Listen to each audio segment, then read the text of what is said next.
Good morning. I'm John Bitson, the Menard Family Director of the Sheila and Robert Challey Institute for Global Innovation and Growth. Welcome to the Human Progress and Flourishing Workshop. In this series, we bring in scholars from across the country to present their research and engage in a discussion with the NDSU community. I'm really excited today that we're joined by Dr. Gena Gorlin from University of Texas, Austin. She was going to be here in person, but she had a very good excuse. She had a baby about a month ago, so congratulations, Gena. And so she's going to be presenting Building the Builders, starting with ourselves, building innovative and entrepreneurial traits. Gena Gorlin is Clinical Associate Professor of Psychology at the University of Texas at Austin and a licensed psychologist in New York City. She completed her PhD in clinical psychology at the University of Virginia and her clinical psychology internship residency training at the Alpert Medical School of Brown University. She completed 2 years of postdoctoral training at Boston University, and her vision is to unite art, science, philosophy, teaching, and practice in the common aim of helping people become their noblest, most sublimely joyful selves. Okay, that's a very good goal. I'm really excited about your presentation coming up, and we'll have about 10 minutes for questions from Gena after her presentation. So please get your questions ready. Without any further delay, let's welcome Dr. Gena Gorlin.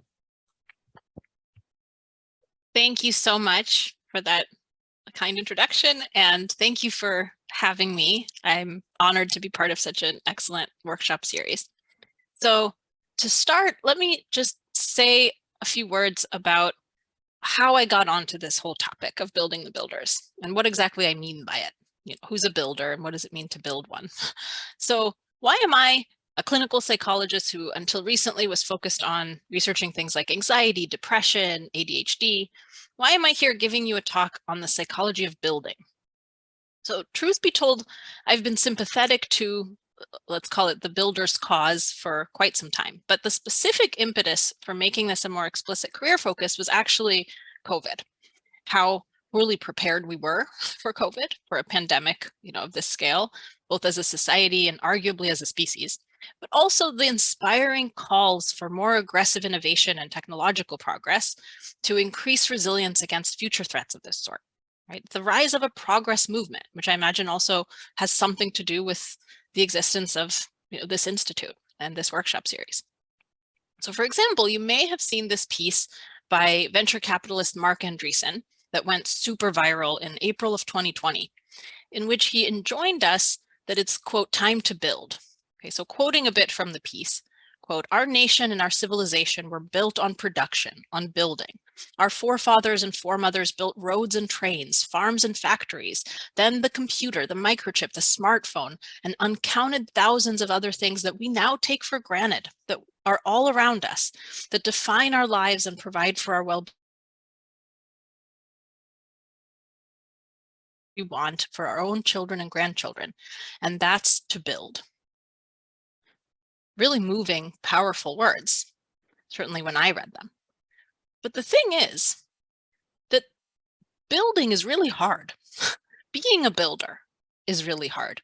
Being someone who innovates, someone who drives human progress by creating valuable things that people want and that didn't exist before, it's really psychologically demanding work, as well as, of course, just being existentially demanding work, because it's hard to figure out how to do something that no one's figured out yet, right?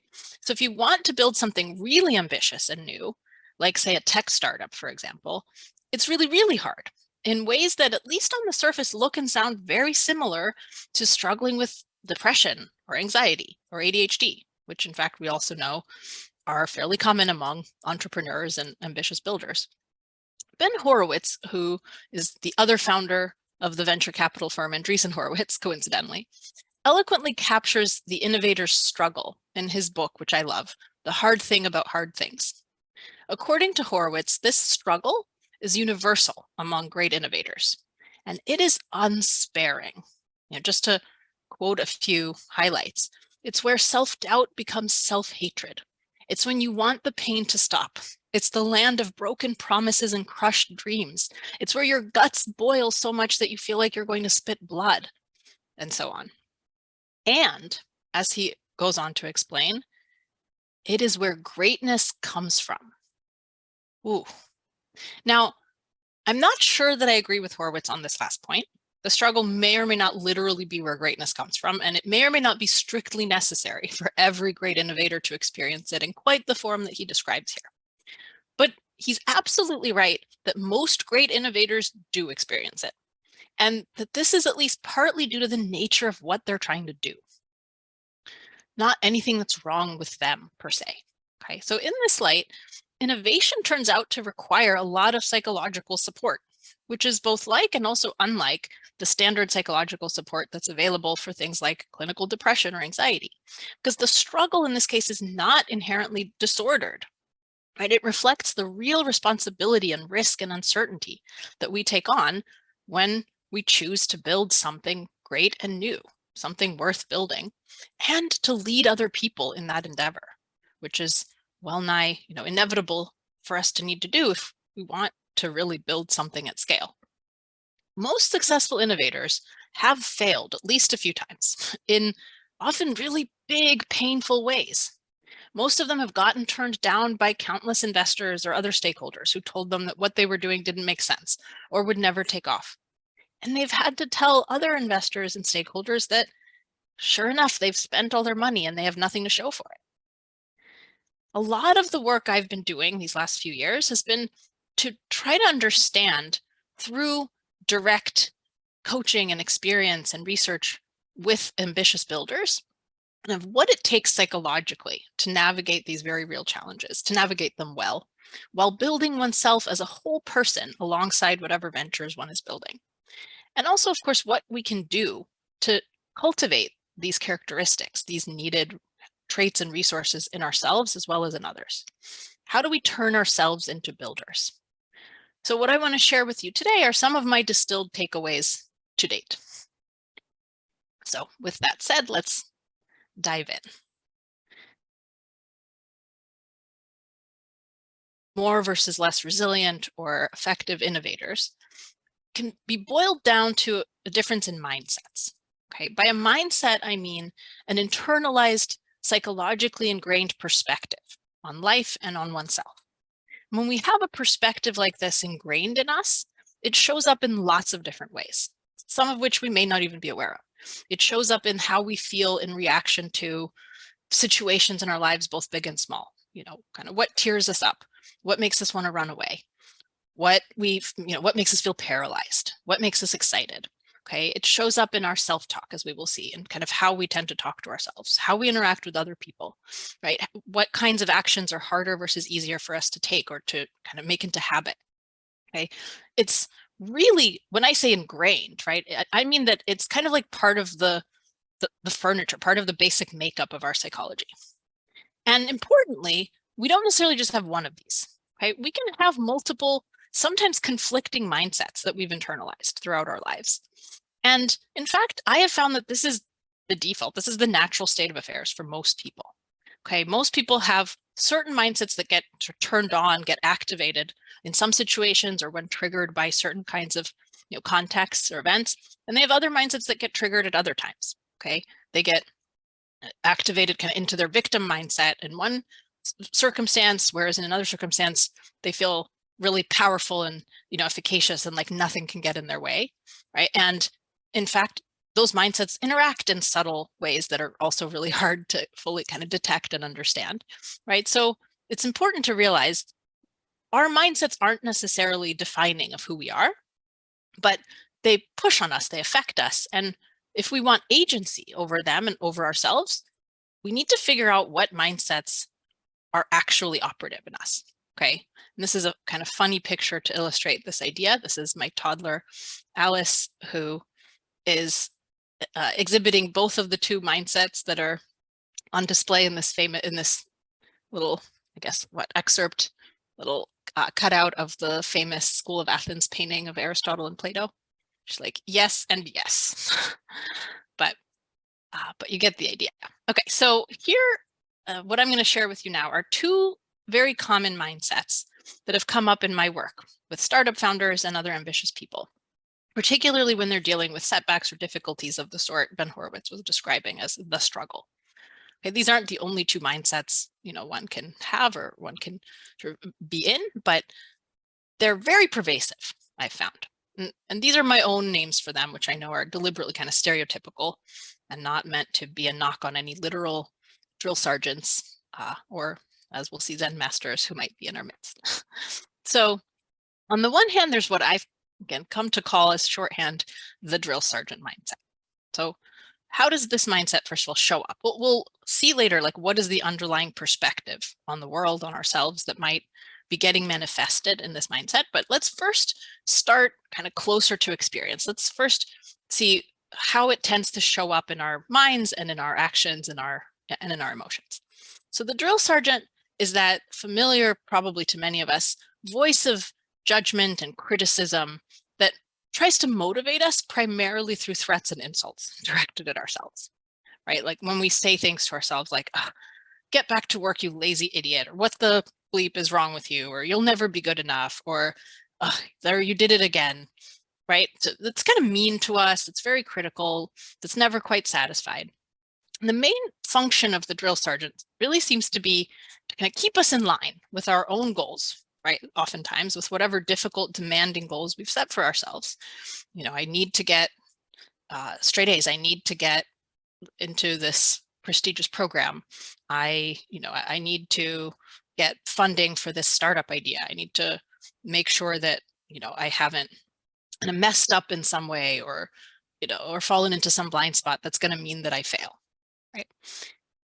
And we might also notice that for the drill sergeant, it's really about keeping us in line with those goals and less so about how we feel in the process or kind of what makes those goals personally valuable to us in the first place.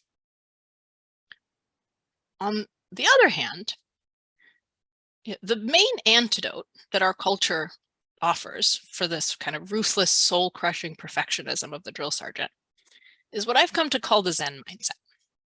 So this is the mindset that counsels us against getting too attached to the success or failure of any given outcome.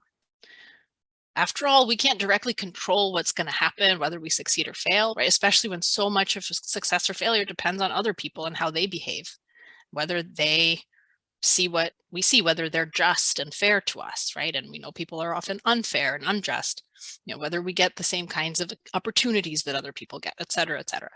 And so if we want to minimize stress, as our emotional resilience, this mindset goes, it's best to take this stoic approach, take the Zen path and focus on what we can directly control, like our awareness of the present moment, right? Our savoring of kind of whatever is in front of us, our effort, our attitude, etc. Right? Pretty reasonable on its face, right? And often can be a very helpful antidote against the oppressive drill sergeant. This is the compassionate and reassuring inner voice that says things like, nobody's perfect. It doesn't matter if you fail. What matters is you tried. It's the journey that matters, not the destination. Like we've heard all these many times before, and a lot of the kind of self-care literature and materials, tools offered certainly in Silicon Valley and a lot of other kind of corners, of like well-being culture, I think really center on this kind of perspective. Okay, so here are some other telltale signs that we might watch for if we want to assess for the presence of either or both of these mindsets in our own psychology. Again, before we try to think about, well, what perspective is each of these a reflection of, if any, right? I'm sort of hypothesizing that there's some sort of core perspective here.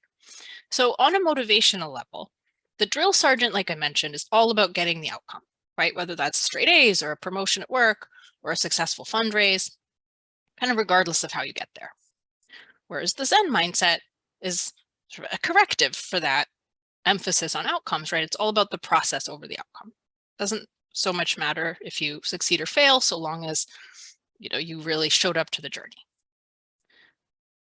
Now, it's useful to notice here that a distinguishing feature of the drill sergeant mindset is that it tends to take the desirability of certain outcomes for granted, right? So it's not just that it's outcomes over process, but it's like certain outcomes that are just sort of given as like, it's better to go to an Ivy League school than a non-Ivy League school. So, get your act together and send out those applications to Harvard and Yale and whatnot, right? Or else you'll be a disappointment to your family, or else you'll never be great, right? Or, you must found your startup through Y Combinator, which is, one of the most prestigious accelerators for startups. Otherwise, you're not going to have any credibility and you're a loser, right? So it's like, this is a target worth pursuing.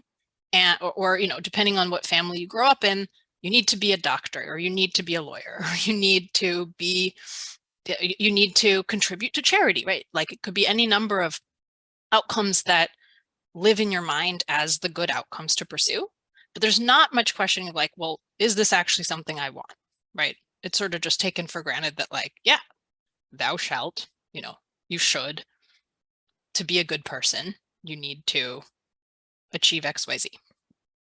And certainly, these decrees that live in our head, they don't abide much questioning or scrutiny, and they don't answer to our personal needs or desires very much. So when we inevitably experience inner conflict or rebellion, like, when we actually hate our life at Harvard because we never really wanted to, be that type of overachiever student, we actually really want to, let's say be out building software, and we feel really, alienated by the culture of the place, but we're not supposed to say that. We're just supposed to, get the Ivy League degree. So whether we experience burnout or procrastination, or sometimes outright self-sabotage, right, where we stop showing up to our classes, or we kind of drag our feet, we do a mediocre job because we kind of hate it, we don't actually want to be there, then the drill sergeant naturally chalks this up to our laziness or our inadequacy or some other weakness of character. And so the cycle repeats, right? Spurred by the pain of these unsparing insults, maybe we fall back in line for a while and start to try a little harder. And then, the self-doubts and the resentments get to be too much again. And then we start to procrastinate again. And, the kind of boom and bust cycle repeats ad infinitum, ad nauseum. I'm very curious if this rings true or familiar for anyone, but maybe in the Q&A you can let me know. And you might also notice the drill sergeant mindset tends to be more future-oriented, often at the cost of our present experience or well-being. It's kind of the you can be happy when you're dead mindset. Whereas the Zen mindset is all about the present, right? It counsels us that this moment is all there is. It's all we have, right? And you can also see in terms of the self-talk, the kind of inner dialogue that shows up when we're in these two modes, the drill sergeant, as we've seen, right, kind of mean, kind of stern, critical, compared to the kind, accepting, self-compassionate voice of the Zen mindset. The drill sergeant is what you might describe as type A, right? Extremely driven, perfectionistic, whereas the Zen mindset is, it's a practice of contentment, and in some cases even non-striving, which is a term used by some of the kind of popular meditation and mindfulness practices out there that I think take on this perspective. You're trying to adopt a non-striving sort of mental set of just kind of being rather than doing. The drill sergeant tends to have a very structured, rule-based thinking, problem-solving style, whereas the Zen mindset tends to be more unconstrained, free-flowing, creative, feeling-based. Yeah. So again, these are all kind of, call them symptoms or, or signs that loosely hang together. And it doesn't mean that if one of these is true for you, then you definitely have that mindset. But if there's a kind of constellation of these that feels like it kind of hangs together, then, I find that often is a signal that some of this mindset might be showing up.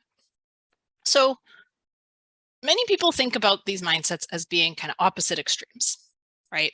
Like you don't want too much of one and you don't want too much of the other. Like don't be too hard on yourself, but don't be too forgiving of yourself. Find the middle ground, right? Find the golden mean.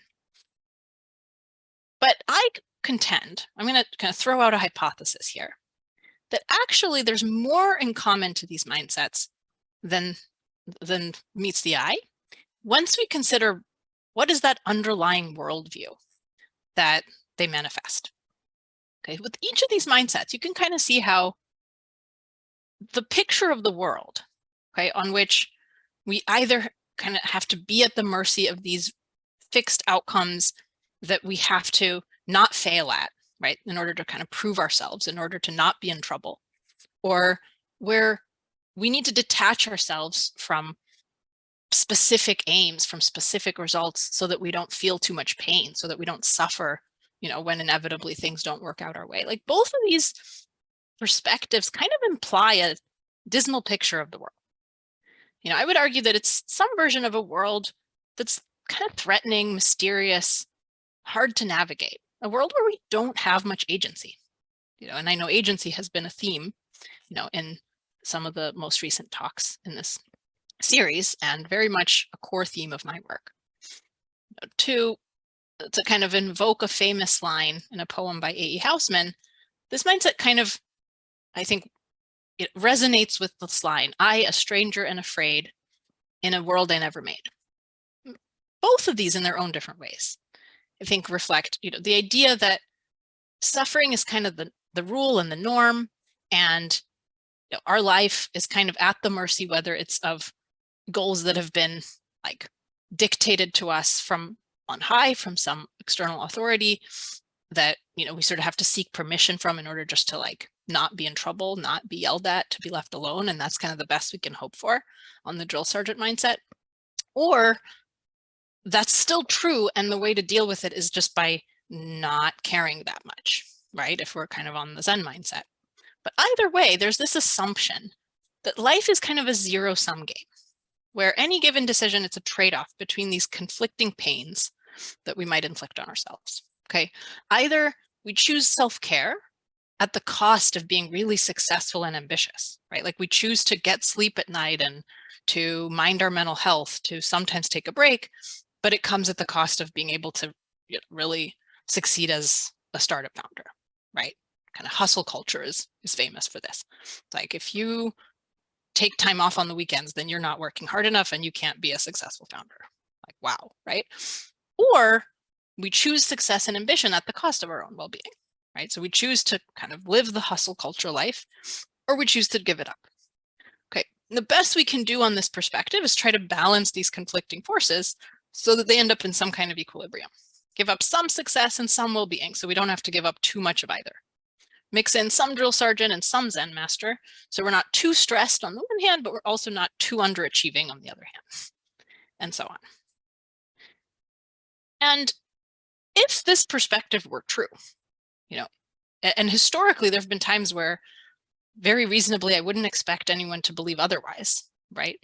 Especially like if they're born a serf, if they're born in the Middle Ages in a kind of context where they're an oppressed, pagan outcast who, their options in life are to get burned at the stake or to, kind of lay low and just try not to starve, right? Like, there have been plenty of times in human history where this would have felt very true. And if not like cosmically true in the grand scheme of things, at least would have been like journalistically true given a person's immediate surroundings. But we now have the basis to know better, right? We live in a world with airplanes and iPhones and heart surgery and education that's basically accessible, certainly in the Western world, to all who want it, right? And some have to work harder to get it than others, absolutely. But still they can get it if they want it, right? There are scholarships to apply for. There's capital to spare, even in a downturn like we're living in now, for people who take initiative, right? Who kind of go outside of their own comfort zone, go outside of kind of their immediate, familiar, their neighborhood, right? And like use the internet to reach out to a benefactor who might, be sympathetic to their plight, right? Or like read the books and do the homework and then apply for the jobs that are going to open up new opportunities for them. It's just not the case, right, that we live in a world where we lack agency. In fact, I would say that we live in a very different kind of world, and that there's a very different perspective we can adopt that more accurately reflects the kind of world we live in and that empowers us to make the most of it. Okay, this is what I call the builder's mindset. Okay, on this perspective, the world is raw material for our work of building what we want to build. Okay, the world is our oyster.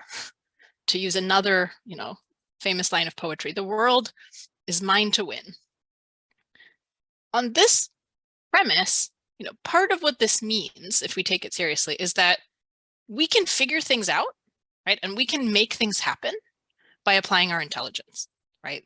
Nature can be comprehended. It's knowable, it's dealable with if we exercise our uniquely human rational faculties. And also, it won't give up its secrets for free, right? Or organize itself into houses and airplanes and power plants and iPhones and healthy company cultures for us, right? Nature is indifferent to our needs, and it's up to us to do the work, to understand it, to rearrange it, to adapt it to our human needs, okay? And nature, as Francis Bacon famously said, nature to be commanded must be obeyed, meaning that we need to be really ruthlessly honest about kind of what's true and what's available to us and what's out there and what work it's going to involve, and also what risk, right, and what uncertainty we're going to need to take on if we want to pursue a certain desired outcome, if we want to build something. On this perspective, life is not a zero-sum game. Far from it, it's a virtuous spiral of creating and enjoying value, which then in turn sustains us through the creation and enjoyment of more value, where the more we create, the more resources and the more agency we have at our disposal for creating more, right? For building an even richer, more rewarding network of like-minded people who are working on shared, projects, ventures, trying to fight for a world, like the one that we're fighting for, and being able to then use that network to build even more ambitious things that we couldn't have dreamed of building, before we had kind of reached out or before we'd made those initial connections, et cetera, or building skills that then open up, new opportunities for us to build new things on a larger scale. Okay, so the emphasis here is not primarily on trying to avoid or minimize pain, though there's, pain to be felt, as we've seen, right, with the struggle. The emphasis here is on creating something positive, on creating a life worth living. Life is not zero-sum, rather it's a project of creation. Okay, it's about building out of this precious brief spark that each of us has been given the most joyful, meaning-packed experience that we possibly can, wresting every ounce of joy and meaning out of our time on Earth, right? That's the point when you're a builder. That's what it's all about. Okay, so for example, when Steve Jobs made the iPhone, okay, I would say he's kind of a typical builder. He certainly built himself into one. He wasn't primarily concerned, I would argue, with like proving himself worthy to some, inner or outer drill sergeant, or not getting fired by his own company, which by the way, he already had. And so he kind of knew he could survive it, right? He knew that risk was manageable and that he would feel the pain, but also learn from it and become better. I think by that point, he was really genuinely just concerned with creating a beautiful new kind of phone that would fit comfortably in our hands. What he used to call the bicycle of the mind, when he was kind of first conceiving of products like, the MacBook and ultimately the iPhone. That's how the builder thinks. That's what motivates the builder, okay? Again, it's not the case that the builder doesn't struggle and fail and also fall into these other mindsets sometimes. I don't know a builder who's never fallen into one of these mindsets, at least, for a brief while, okay? But that's not what it's fundamentally about. Fundamentally for the builder, it's about building a life worth living for oneself, on one's own terms, by one's own work, by one's own agency. So we can now see how this is not just, again, a kind of middle path between these other mindsets, but it's a different way of operating, okay? So for example, if we think about, well, what does the builder prioritize? Does the builder prioritize the process or the outcome?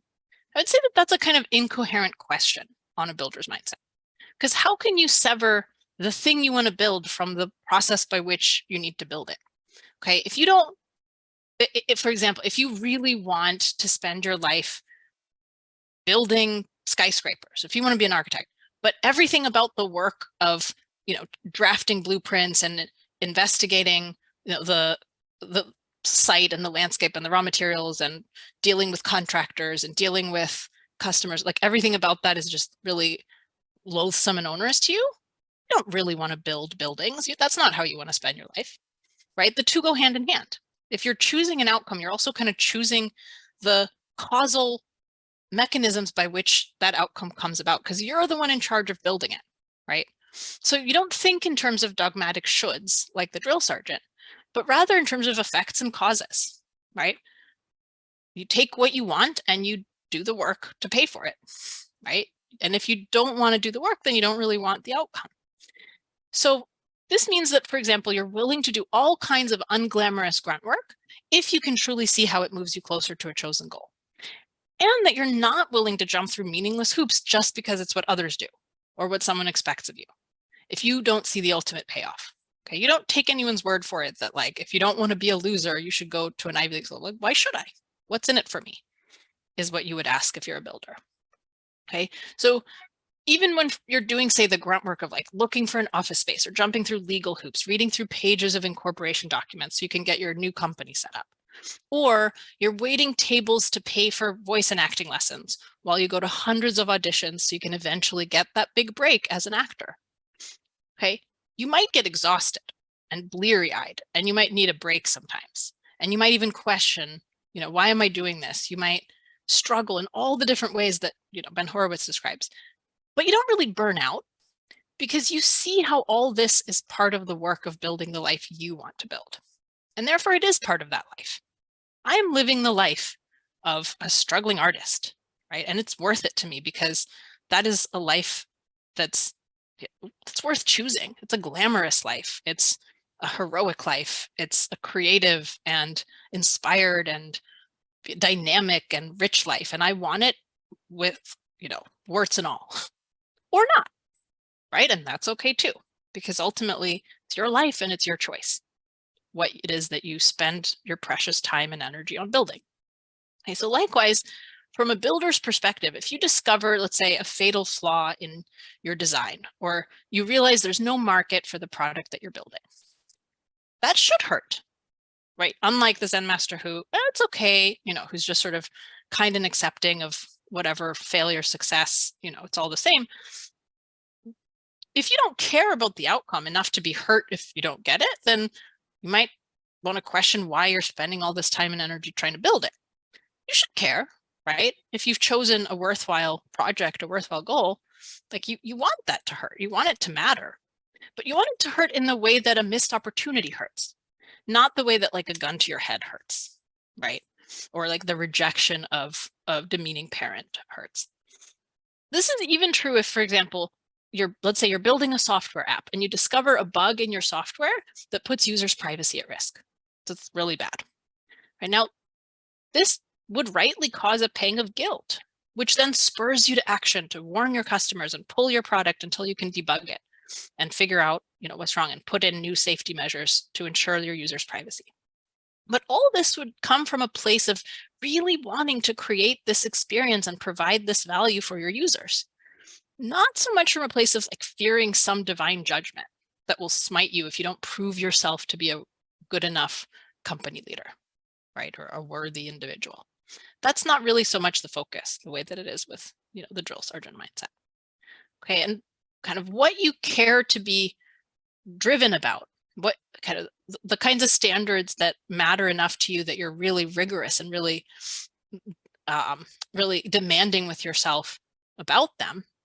Depends on your purpose, right? You're relentlessly purposeful as a builder, and you don't compromise on the things you really want when you can kind of see a path forward, right? You're really principled as a builder, and you respect that, look, nature to be commanded must be obeyed. And so just because I tell myself that I'm making progress toward my goal of, of like revolutionizing or of building, getting rich off of AI, right? Because right now that's really hot. That's all the rage, right? I'm imagining myself this really fancy, famous AI innovator. But what I'm actually doing is I'm kind of sitting at home procrastinating on applications for software jobs and playing video games.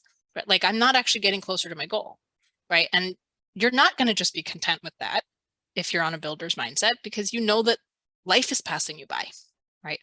That there's a purpose not being served for you, and it's a purpose that you've chosen and that is worthwhile for you to bet on and to pursue.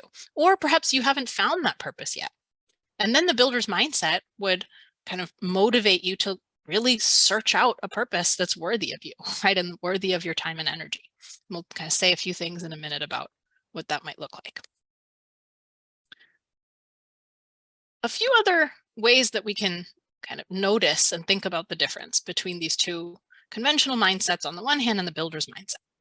Okay, and in some cases, I'm rebranding the drill sergeant and the Zen master based on other common distinctions that we find in the parts of the culture, but that I think are actually kind of mapping onto a similar perspective.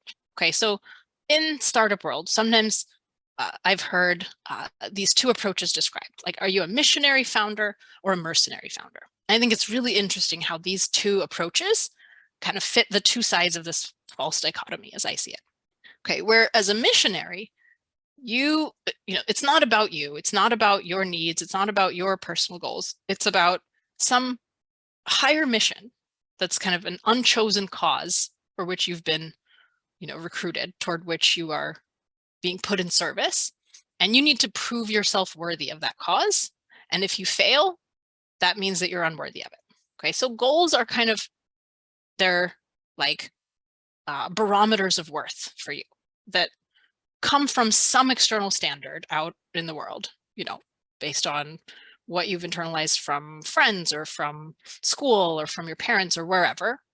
Okay, or even, you know, from people you admire, and then you kind of take in whatever their forms of excellence, as that needs to also then be your form of excellence.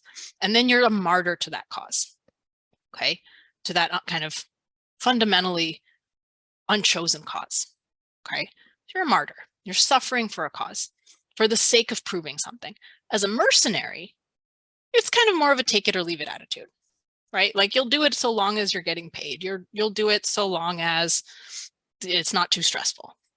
But you know, if it gets too hard, if the going gets tough, you know, if it's not going right, if you're not kind of smooth sailing toward your desired outcome, you know, you'll do something else.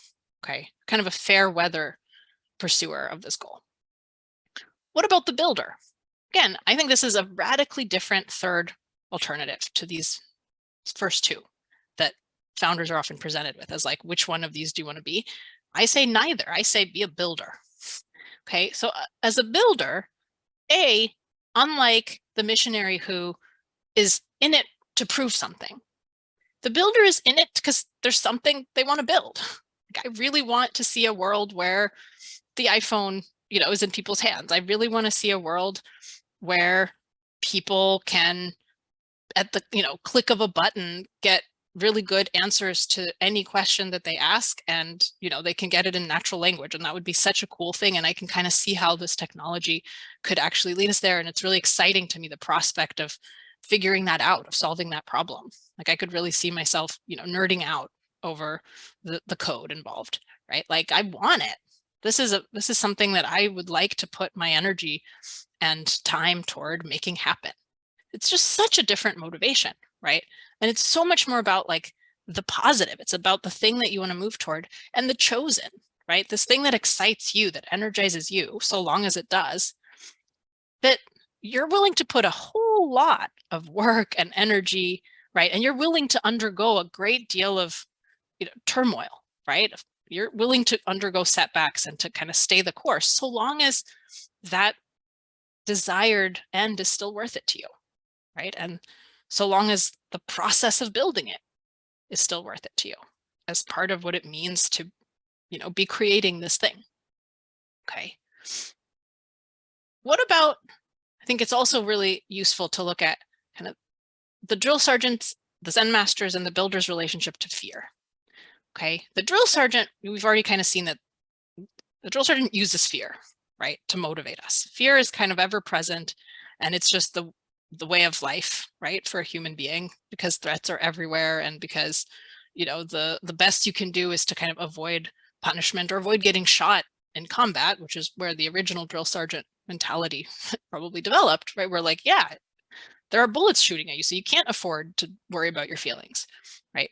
The Zen master in response to that kind of, exhausting mindset, really just wants to minimize stress, right? And suffering and fear. And so sort of detaches from whatever the value being sought, so that the threat doesn't feel too great. For the builder, fear is a really useful signal, right? Now, sometimes it might be a false alarm, but sometimes it might be telling us, right, as a builder, like, hey, there's something weak in your foundation, right? Like this building might not stand if you don't kind of reinforce, this part of your kind of undergirding for your building, metaphorically or literally, right? Or like, hey, you should probably check up on your budget and your spending, because you're bleeding a lot more, funds. You're kind of burning through your capital at a much faster rate than you intended, and like you will go bankrupt if you don't solve the problem, right? If you don't take some countermeasures. Oh, wow, that's really useful to go look at, right? And again, and sometimes it'll be a false alarm, and it'll just be, the kind of fight or flight response that sometimes is overactive for us when we're doing something hard. But sometimes it'll be real, right? And it'll be the difference between an innovator who catches that problem and fixes it, right, and solves it and keeps going, and the founder who gets derailed by the first major setback.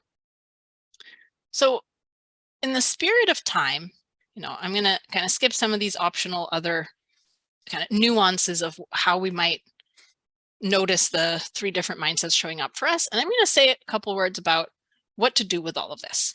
Okay. Knowing that these mindsets exist, that they show up in certain ways in our psychologies, is really empowering. I'd like it to be really empowering when it comes to building within ourselves the builder's mindset that will then power us through our most ambitious ventures. Okay, so step 1 to doing this is to build self-awareness, to figure out what mindsets are actually operative for us, perhaps at different times, right, or in different contexts. And there's tons of tools, from cognitive behavioral therapy, from coaching, from different coaching frameworks, from just the internet, for a lot of stuff I've written that you're welcome to kind of utilize to self-reflect and to start noticing how these things show up in your feelings, in your thinking, in your behavior, and how they kind of interact with each other, and what situations tend to trigger them, so that eventually you can kind of draw the downward arrows, as we call them, to like, well, but why do I feel this way every time this happens? Like, what must that part of me be assuming, or kind of, or expecting of the world, or of myself, or of other people, such that, I get really scared and want to run the other way in situations X and Y. Okay. I've already talked about self-talk and how diagnostic it can be, right, of these different mindsets. But that makes it a really valuable tool for both noticing and then reshaping our mindsets over time. Just noticing how we talk to ourselves. Okay, there are certain distinct ways that for each of us, these different mindsets tend to sound, and it might be different. Like for some of us, if when we say to ourselves, like, get over yourself, you loser, like that's actually us giving ourselves a little, a little motivational pat, like a beloved coach who, like, yeah, we have an understanding between us that this is actually said from love, right? Whereas for someone else, like, that might be precisely the kind of oppressive, demeaning parent voice that keeps them from actually achieving their own personal desired aims, right? Or for flourishing on their own terms. So kind of just getting to know what it sounds like in your head when you're under the influence of these different mindsets. Developing your own value blueprint, figuring out like the things you want in your life, the things you love, that's a lot of work, and also I would say a lot of fun in its own right. And there are lots of tools available, again, from stuff I've written, from psychology, from kind of values clarification kinds of exercises and frameworks, to get clear on like, what are the goals that are worth my time and energy pursuing? What are the bets worth taking? Of course, there's risk, right? And of course, there's uncertainty. And of course, I'm sometimes going to fail and I'm going to feel pain. So like, what are the projects, the pursuits for which all that will be worth it to me, right?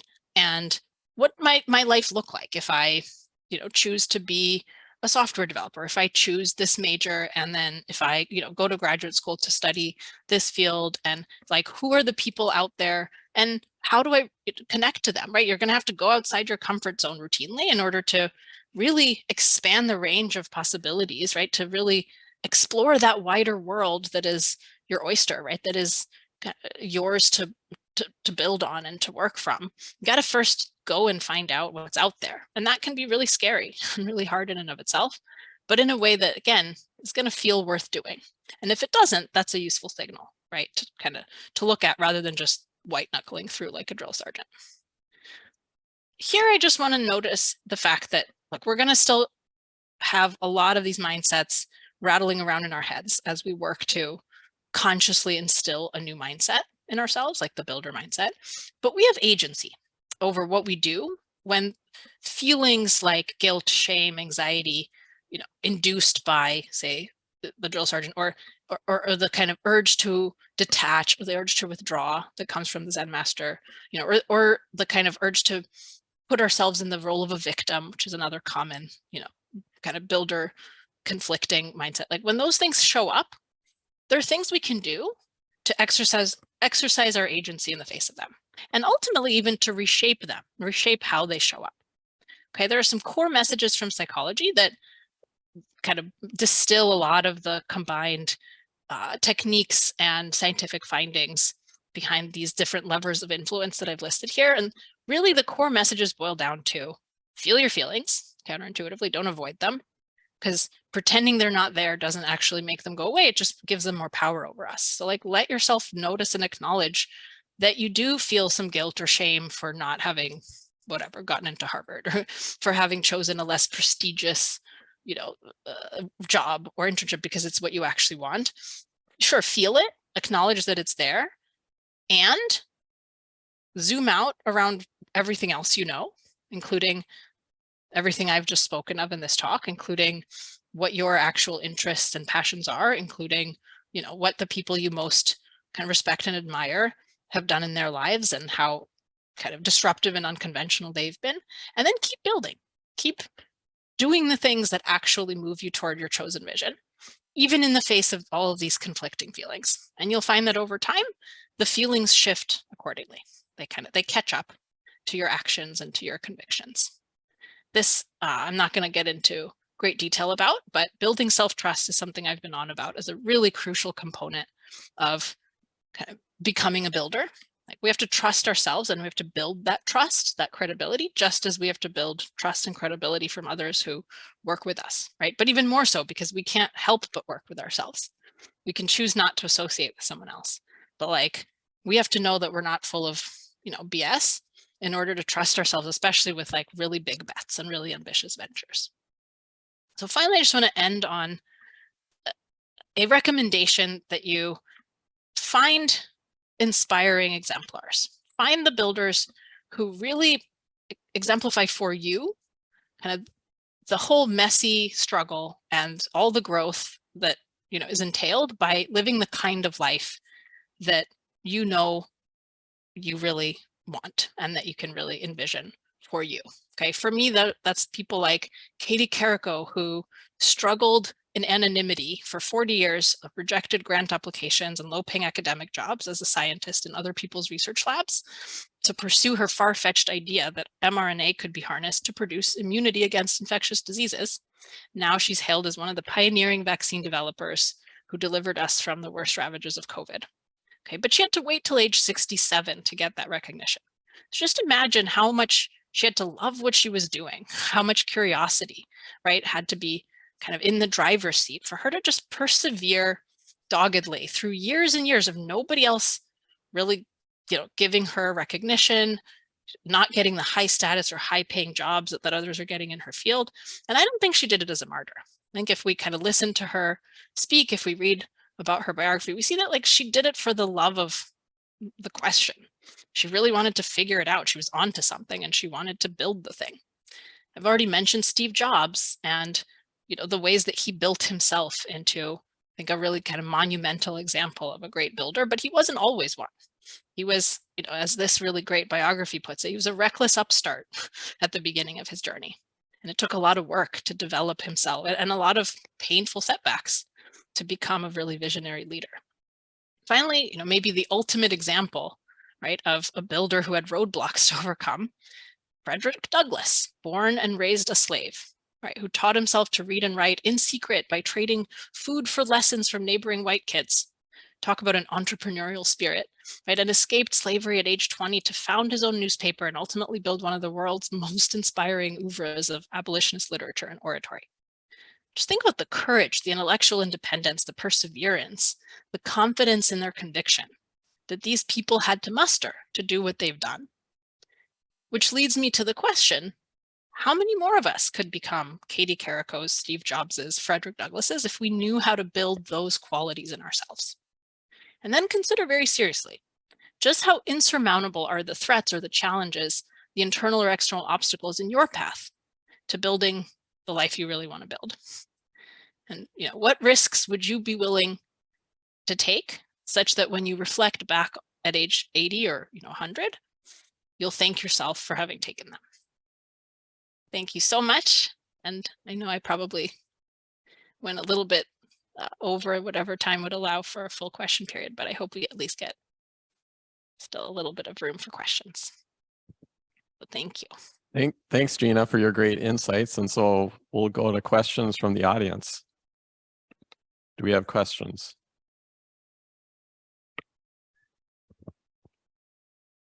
I would consider that builders are actually evolutionary survivalists, and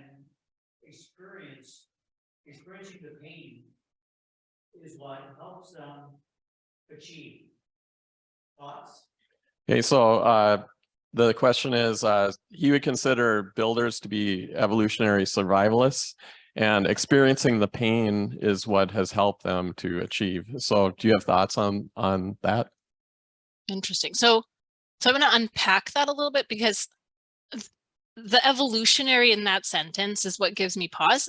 I have lots I could say about evolutionary psychology sort of as a field and as a methodology, sort of assumptions that underlie it.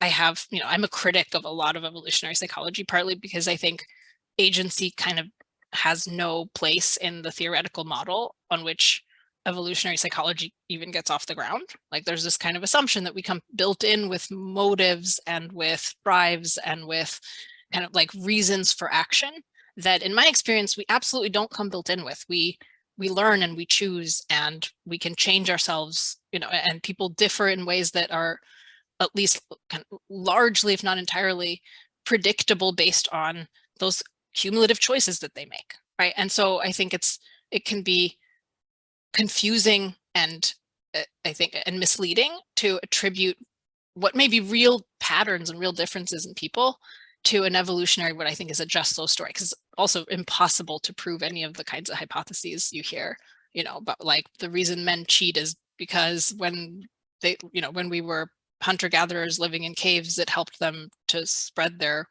seed more, like maybe, but you can't go back and do an experiment to see if that's what was happening, millions of years ago. And you can come up with a story for just about any outcome that you want to explain. So, but the biggest thing is that there's no room for agency in that account. So are builders evolutionary survivalists? I don't think so, because I know people who weren't builders and then they became builders. And I know people who, try to be builders, but they really struggle and like they're kind of self-destructive much of the time, because I see people not always doing the things that will help them survive, right? People, get addicted to substances. People stay in relationships that are really bad for them. Some of the same people who are trying to build great things, right? So they're not inherent survivalists. They have to really kind of sign on to, okay, I'm going to actually try to do what's good for me. I'm going to live my best life, right? But insofar as they're doing that, yeah, I think absolutely pain can be really valuable for purposes of kind of learning and, building our skills and our character, not just because it's painful, but because usually it signals a real problem to solve. And if we figure out how to solve it, now we've developed skills and perspective that we can bring to the next challenge, etc. Okay, that was a big rambly answer. Thanks. Other questions? Oh, sorry. So I was just wondering, that the builder's mindset is inherent or sort of learned? Like, are people born with this mindset, or they change in getting this mindset? Yeah, so the question is, how much is the builder's mindset inherent versus learned? And that kind of I guess I wanted to ask a similar question that I would assume that people kind of have naturally certain, characteristics of these mindsets, and how easy is it based on your experience, to actually train somebody to become a builder? I think that builds on, I didn't mean that as a pun, but on the other question. Yeah, I mean, I'm so glad you're asking, because if there's just one takeaway you all get from this talk, I hope it's this, that yes, it's learned. And yes, you can build yourself into a builder if you're not one already.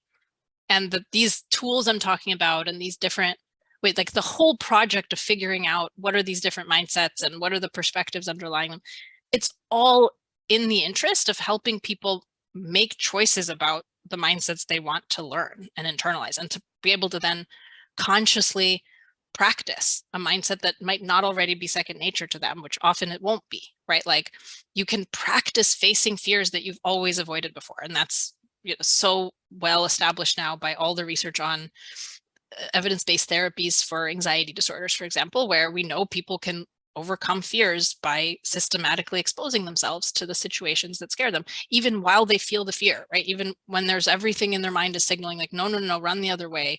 This, this is toxic. This is dangerous. Like they can still choose to have the hard conversation, even though they're a little bit shaky and feel a little bit awkward going in, but like they're going to screw up the courage and do it. And the next time it'll be a little bit easier.